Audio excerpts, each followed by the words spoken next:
എന്നേശുവേ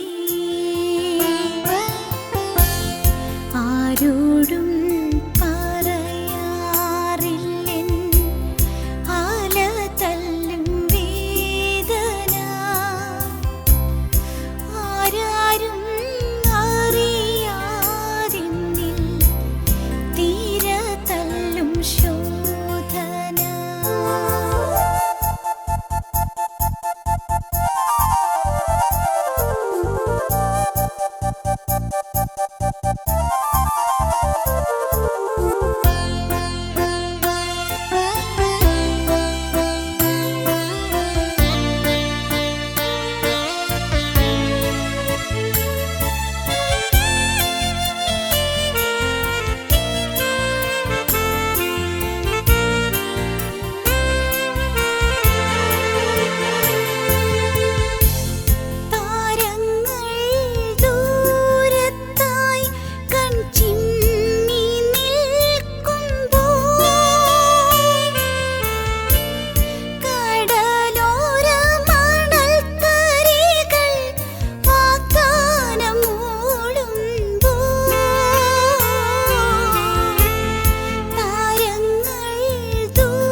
ഞങ്ങളും ക്രൂശിക്കപ്പെട്ട ക്രിസ്തുവിനെ പ്രസംഗിക്കുന്നു. ദൈവത്തിരുനാമത്തിൻ്റെ മഹത്വം ഉണ്ടാകട്ടെ. ദൈവത്തിന് സ്തോത്രം. 1 തെസ്സലോനിക്യ ലേഖനം 5-ാം അധ്യായം 16, 17, 18 വാക്യങ്ങൾ വായിക്കാം. എപ്പോഴും സന്തോഷിപ്പിൻ, എപ്പോഴും സന്തോഷിപ്പീൻ, ഇടവിടാതെ പ്രാർത്ഥിപ്പിൻ, ഇടവിടാതെ പ്രാർത്ഥിപ്പീൻ, എല്ലാറ്റിനും സ്തോത്രം ചെയ്യുവിൻ, എല്ലാറ്റിനും സ്തോത്രം ചെയ്യുവീൻ. ഇതല്ലോ നിങ്ങളെക്കുറിച്ച് ക്രിസ്തുയേശുവിൽ ദൈവേഷ്ടം. ഇതല്ലോ നിങ്ങളെക്കുറിച്ച് ക്രിസ്തുയേശുവിൽ ദൈവേഷ്ടം. ദൈവ ഇഷ്ടം, അതാണ് നമ്മുടെ ചിന്താ വിഷയം. ദൈവത്തിൻ്റെ ഇഷ്ടം മുതൽ നിങ്ങളുടെ ശുദ്ധീകരണം തന്നെ നാം പഠിച്ചു, ചിന്തിച്ചു. ദൈവ ഇഷ്ടം എന്താണ്? ദൈവത്തിൻ്റെ ഇഷ്ടം എപ്പോഴും സന്തോഷിപ്പീൻ, ഇടപെടാതെ പ്രാർത്ഥിപ്പീൻ, എല്ലാറ്റിനും സ്തോത്രം ചെയ്യുവീൻ. ഇതല്ലോ നിങ്ങളെക്കുറിച്ച് ക്രിസ്തുയേശുവിൽ ദൈവ ഇഷ്ടം. സ്തോത്രം. രോഗത്തിൻ്റെ വേദനയിൽ പിടയുമ്പോൾ സന്തോഷിക്കുന്നത് എങ്ങനെയാണ്? പണത്തിൻ്റെ കടഭാരത്തിൽ ഉലയുമ്പോൾ സന്തോഷിക്കുന്നത് എങ്ങനെയാണ്? പരീക്ഷ തോൽക്കുമ്പോൾ സന്തോഷിക്കുന്നത് എങ്ങനെയാണ്? കിട്ടുമെന്ന് പ്രതീക്ഷിച്ചതിന് ജോലി നഷ്ടപ്പെട്ടപ്പോൾ സന്തോഷിക്കുന്നത് എങ്ങനെയാണ്? പ്രിയപ്പെട്ട ഭർത്താവ് കടന്നുപോയപ്പോൾ സന്തോഷിക്കുന്നത് എങ്ങനെയാണ്? വചനം പറയുന്നു, എപ്പോഴും സന്തോഷിപ്പീൻ, എപ്പോഴും സന്തോഷിപ്പീൻ. ഇതെങ്ങനെ സാധിക്കുന്നത്? സ്തോത്രം. പ്രിയപ്പെട്ടവരെ, വലിയൊരു സത്യമാണത്. എപ്പോഴും സന്തോഷിപ്പീൻ. സന്തോഷം ഉള്ളത്തിലെപ്പോഴും ഉണ്ടാകണമെങ്കിൽ ഭൗതികമായ കാര്യങ്ങളുള്ളതായ ദുരിതങ്ങളും വേദനകളും കഷ്ടപ്പാടുകളും നിങ്ങൾ തൽക്കാലം മാറ്റിവെച്ചിട്ട് നിങ്ങൾ ക്രൂശിക്കപ്പെട്ട ക്രിസ്തുവിലേക്ക് നോക്കണം. വിശ്വാസ നായകനെ പൂർത്തി വരുന്നതായ യേശുവിനെ നോക്കുക. തൻ്റെ മുമ്പിൽ ചെല്ലുന്ന സന്തോഷം അവൻ ഓർത്ത് അപമാനം അലക്ഷ്യമാക്കി ക്രൂശിനെ സഹിക്കുകയും ദൈവസിംഹാസനത്തിൻ്റെ വലതുഭാഗത്ത് ഇരിക്കുകയും ചെയ്തു.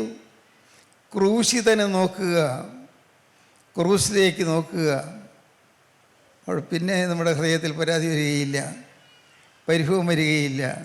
സ്തോത്രം, ദൈവത്തിന് സ്തോത്രം.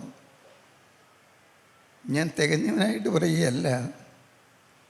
പ്രാരബ്ധങ്ങൾ വരുമ്പോൾ, ഭാരങ്ങൾ വരുമ്പോൾ, മനസ്സ് വേദനിക്കുന്നതായ കാര്യങ്ങൾ വരുമ്പോൾ ദൈവത്തിന് സ്തോത്രം, ക്രൂശിലേക്ക് നോക്കും. ക്രൂശിൽ പിടഞ്ഞ് യാതനയേറ്റ് ചോര ചിന്തി കിടക്കുന്ന എൻ്റെ നാഥനിലേക്ക് നോക്കും. അവങ്കിലേക്ക് നോക്കിയവർ പ്രകാശിതരായി, അവരുടെ മുഖം ലജ്ജിച്ചു പോയതുമില്ല. യേശുക്രിസ്തുവിലേക്ക് നോക്കുമ്പോൾ മുഖം പ്രകാശിതമാകും. ആകുലങ്ങൾ മാറും, ഭാരങ്ങൾ മാറും, വേദനകൾ മാറും.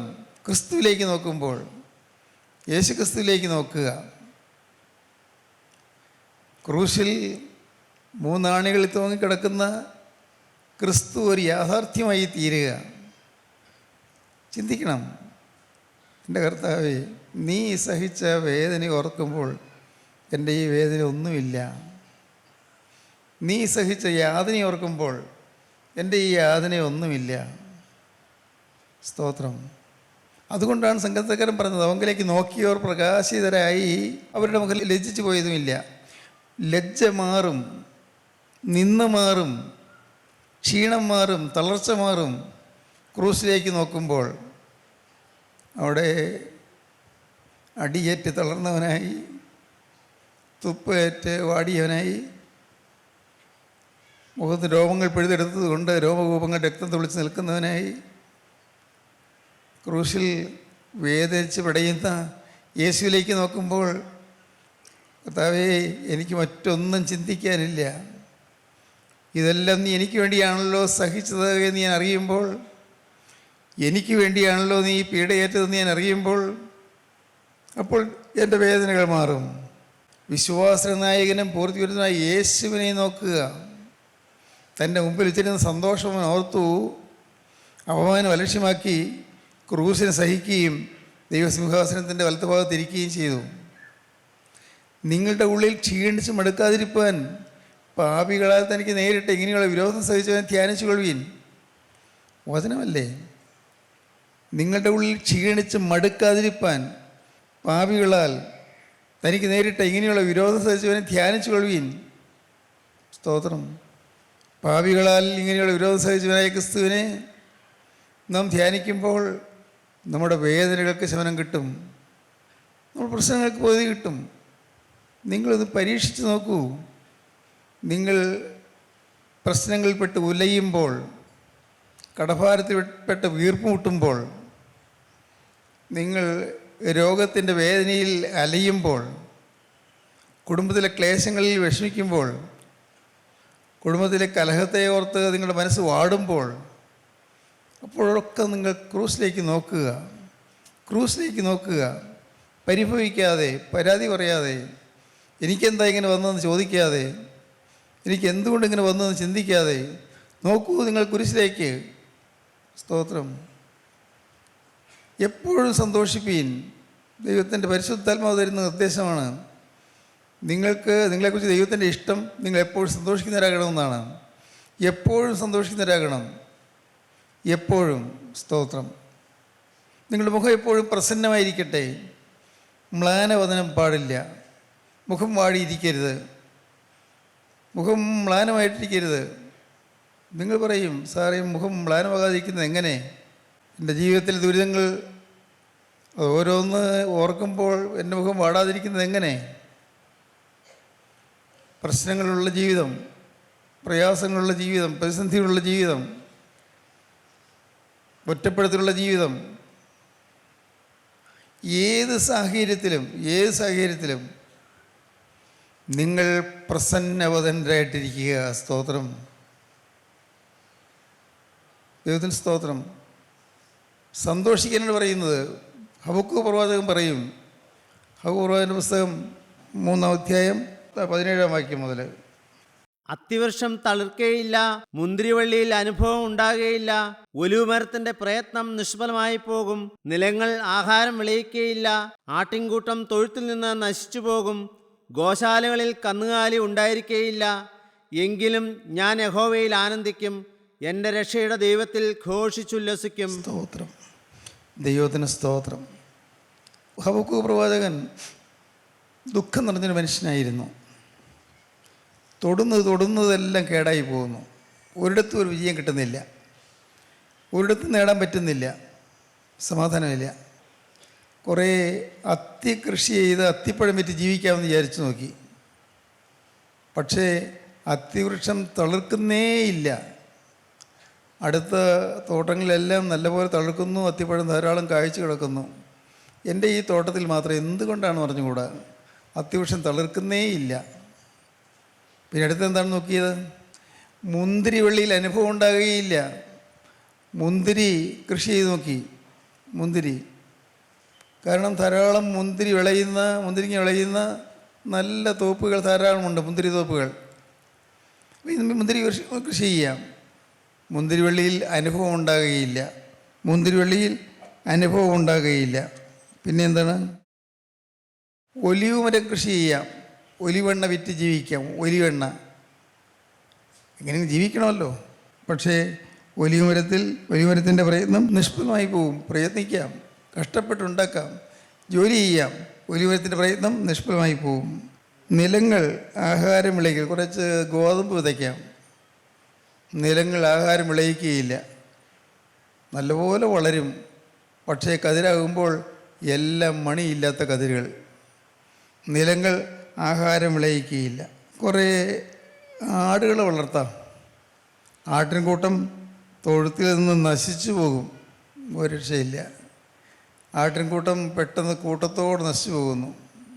ഒരു കാര്യം ചെയ്യാം, പശുക്കൾ വളർത്താം. ഗോശാലകളിൽ കന്നുകാലി ഉണ്ടായിരിക്കുകയില്ല. സ്തോത്രം. ഗോശാലകളിൽ കന്നുകാലി ഉണ്ടായിരിക്കുകയില്ല.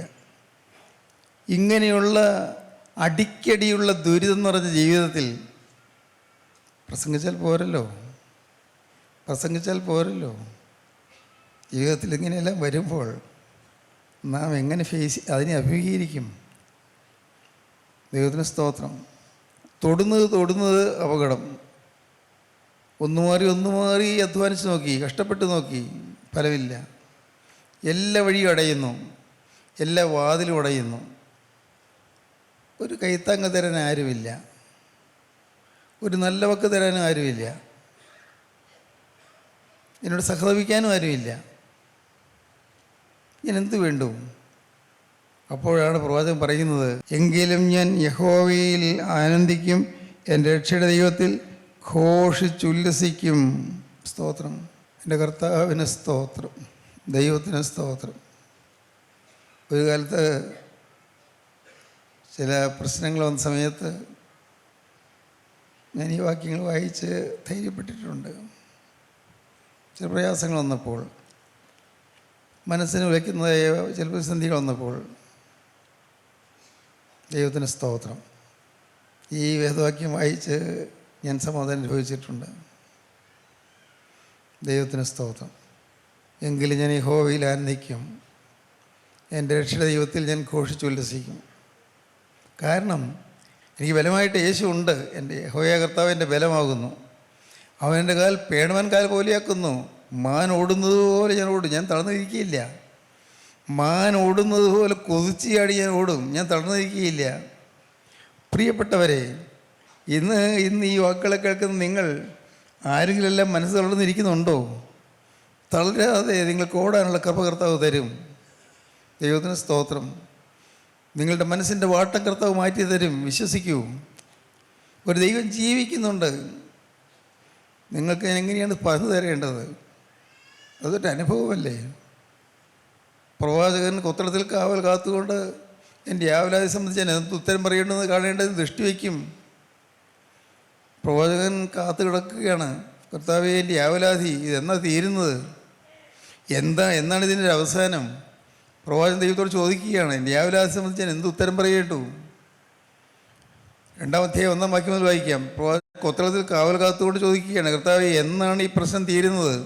ഞാൻ കൊത്തളത്തിൽ നിന്ന് കാവൽ കാത്തുകൊണ്ട് അവൻ എന്നോട് എന്തരുളി ചെയ്യുമെന്ന് എൻ്റെ ആവലാതി സംബന്ധിച്ച് ഞാൻ എന്ത് ഉത്തരം പറയേണ്ടു എന്ന് കാണേണ്ടതിന് ദൃഷ്ടി വയ്ക്കും. യഹോവ എന്നോട് ഉത്തരമരുളിയത്, നീ ദർശനം എഴുതുക, ഓടിച്ചു വായിപ്പാൻ തക്കവണ്ണം അത് പലകയിൽ തെളിവായി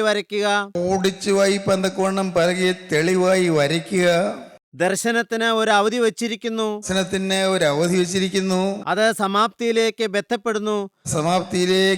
അത് അവസാനിക്കാൻ പോകുന്നു. സമാപ്തിയിലേക്ക് ബന്ധപ്പെടുന്നു. സമയം തെറ്റുകയുമില്ല. അത് വൈകിയാലും അതിനായി കാത്തിരിക്കുക. അത് വരും നിശ്ചയം. താമസിക്കുകയുമില്ല. ദൈവത്തിന് സ്തോത്രം. മകനെ, നീ നാളുകളായി പ്രാർത്ഥിക്കുന്ന വിഷയം, നാളുകളായി നിന്റെ മനസ്സിനെ അലട്ടുന്നതായ വിഷയങ്ങൾ, നീ മനസ്സിൽ വേദന പേറുന്നതായ ഭാരവിഷയങ്ങൾ, മകളെ, നിന്റെ ജീവിതത്തിൽ നീ ഒലഞ്ഞു പോകുന്ന കാര്യങ്ങൾ ഓരോന്ന് പെറുക്കിയെടുത്തുകൊണ്ട് നീ ദൈവസന്നിധിയിലേക്ക് ചെല്ലുക. കർത്താവേ, ഇതിനെന്താണ് പരിഹാരം? ഞാൻ എങ്ങനെയാണ് പരിഹാരം കാണേണ്ടത്? എനിക്ക് അറിഞ്ഞുകൂടല്ലോ കർത്താവേ, ഞാൻ എങ്ങനെ ഇതിന് പരിഹാരം കാണേണ്ടു? എനിക്ക് മുന്നോട്ട് പോകാൻ വഴി കാണിച്ചു തരണമേ എന്ന് നിങ്ങൾ പ്രാർത്ഥിച്ചുകൊണ്ട് കർത്താവിൻ്റെ സന്നിധിയിൽ നിങ്ങൾ മുട്ടുമടക്കുമ്പോൾ കാണാം ഒരു ദൈവസ്നേഹം നിങ്ങൾ പൊതിയുന്നത്. നിങ്ങൾ ഒരിക്കലും ഊഹിച്ചിട്ടില്ലാത്ത വിധത്തിൽ, ഒരിക്കലും ചിന്തിച്ചിട്ടില്ലാത്ത വിധത്തിൽ നിങ്ങൾക്ക് സമാധാനം തരുന്നത് നിങ്ങൾ അനുഭവിക്കും. ദൈവത്തിന് സ്തോത്രം. ദൈവത്തിൻ്റെ വലിയ നാമം മഹത്വപ്പെടട്ടെ. പ്രിയപ്പെട്ടവരെ, നിങ്ങളോട് ഞാൻ പറയട്ടെ, ഇന്ന് നിങ്ങൾ ഓരോരുത്തരിക്കുന്നിടത്തേക്ക് നിങ്ങളെ കാണാൻ യേശു വന്നിട്ടുണ്ട്. നിങ്ങളാരെല്ലാമാണ് വിഷാദവിവശരായിരിക്കുന്നത്, മനസ്സ് വാടിത്തളർന്നിരിക്കുന്നത്, ക്രിസ്തുവിൻ്റെ അരികത്തേക്ക് വന്നിട്ടുണ്ട്. നിങ്ങളുടെ സമീപത്ത് കൂടെ ക്രിസ്തു നടന്ന് നീങ്ങുകയാണ്. നിങ്ങളൊന്ന് വിശ്വസിക്കൂ പ്രിയപ്പെട്ടവരെ. വെറുതെ എങ്ങനെ പറയാൻ പറ്റുമോ? നിങ്ങൾ വിശ്വസിക്കൂ. നിങ്ങളുടെ അരികത്തോടെ യേശു നടന്നു വരുന്നുണ്ട്. നിങ്ങളുടെ ഹൃദയത്തിലേക്ക് യേശു നോക്കുന്നുണ്ട്. അവൻ നിങ്ങളുടെ നൊമ്പരങ്ങൾ അറിയുന്നുണ്ട്. അവൻ നിങ്ങളുടെ ഹൃദയഭാരങ്ങൾ കാണുന്നുണ്ട്. അവന് അസാധ്യമായിട്ട് ഒന്നുമില്ല. അവൻ സർവലോക നിയന്താവാണ്, സർവജഗന്നിയന്താവാണ്, സർവലോക സൃഷ്ടാവാണ്.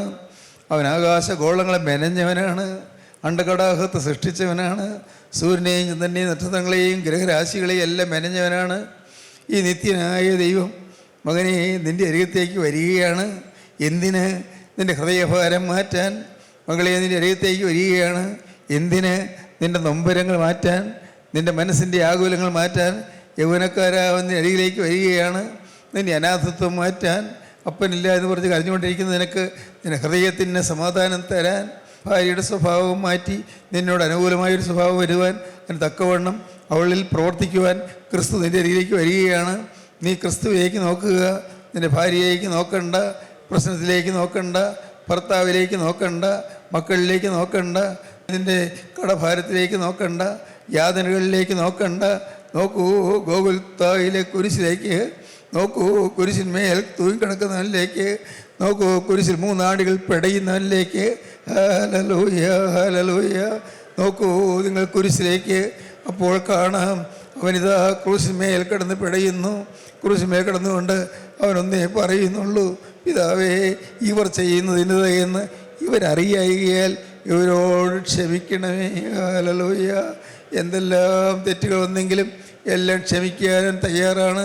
എന്തെല്ലാം പാപങ്ങൾ വന്നെങ്കിലും എല്ലാം പൊറുക്കാനും തയ്യാറാണ്.